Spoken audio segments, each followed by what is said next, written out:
দাদা বছরের লাস্ট দিন এরকম পড়ে পড়ে ঘুমাবি? একদিন তো সকালে ওঠ।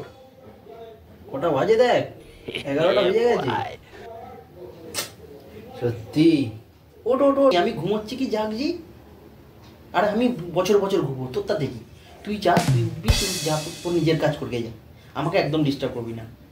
এমনি মন মেজাজ খারাপ আছে, মাথা গরম করিস না, ঘুমোতে দে। দাদা দাদা একটু আড্ডা মারতে যাচ্ছি, তোর প্যান্টটা পরছি, ঠিক আছে? একদিনের জন্য পরছি।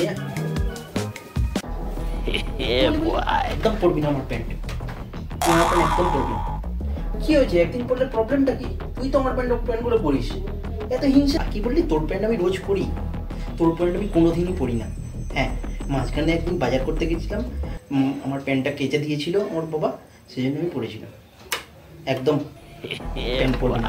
কেন রে? যা সারাজীবন হিংসে করেছ। বলছি ছোট, আমাকে একটু দিবি? এই খেলা আছে, দেখবো, খুব ভাইটাল খেলা হচ্ছে। না না এখন দিতে পারবো না, আমি টিভি দেখছি, আমার টিভি দেখার সময় ডিস্টার্ব করবি না। বাবা কি হিংসুটে, আমি দেখে নেবো। তুই নাকি ভালো, এই জন্য না অত খুব ভালো লাগে। ঝগড়া করলো মানতে ভাই, তো ঠিকই বলেছিস। ঝগড়া করে আর কোনো লাভ নেই জানি। আমি শুনলাম তুই নাকি চিংড়ি এনেছিস। আমার না চিংড়ি খেতে বড় ভালো লাগে, আমি খুব ভালো জমিয়ে খাই।